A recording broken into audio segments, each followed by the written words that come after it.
harang na motor o mga sasakyang nakalubog sa baha, tulad sa Maharlika Highway.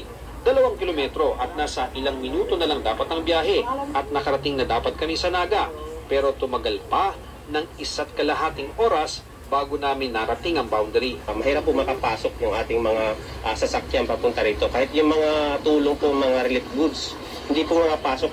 Tulad sa ibang bayan, maraming naglalakad sa baha sa Naga. Ang bangka na ginagamit sa fluvial parade tuwing piyesta ng Peña Francia, nagiging transportasyon ngayon. Ayon sa Naga City RRMO, itong barangay pa ang lubog sa baha at marami ang nagpaparescue sa mga barangay Abella, Igualdad at Sabang. Nasa 4,000 individual ang nasa evacuation center sa lungsod.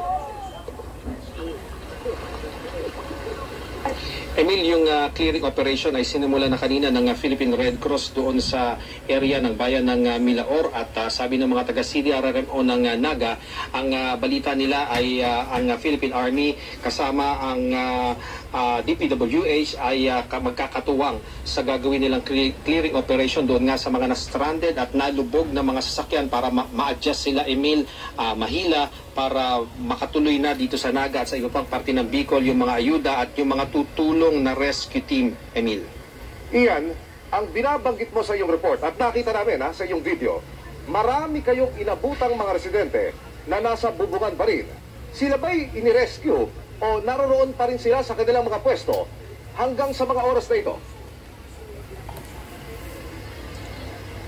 Well, Emil, yung mga iba sa mga residente like yung mga buntis, yung kapapanganak o yung manganganak at yung sobra na yung katandaan talaga, Emil, sila ay nagpaparescue at talagang nire-rescue yan ng Red Cross, ng Coast Guard, ng Philippine Navy at ng mga taga-LGU at ng mga pulis. Pero Emil, karamihan, ito'y nakita natin, karamihan sa mga residente hanggang doon sa mga looban ay nananatili lamang sa kanilang mga bubungan, sa mga rooftop at umaasa lang sila, Emil, na madadagdagan nga yung mga relief goods para masustain nila itong panatili doon sa kanilang mga bubungan, Emil.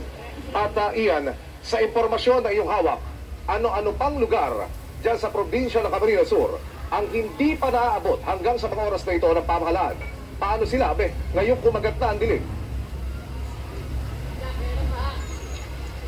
Well, Emil, in fairness naman sa DSWD kanina, doon sa Milaor, napakataas ng baha. Nakita natin na may mga nakabangka na mga DSWD goods na nakita natin. At ang balita din natin kanina ay narito sa Naga si Secretary Rex Gatchalian ng DSWD. So, Emil, ang tanong ngayon, sapat ba yung kanilang mga supplies, sapagkat, Emil, kanina pag nakikita namin yung mga residente sumasakay ng bangka, naglalakad ng malayo ilang oras, ang binibili talaga nila is tubig at makakain para sa kanilang mga gutom na pamilya. So yung tanong mo naman, paano ba sila ngayong gabi na?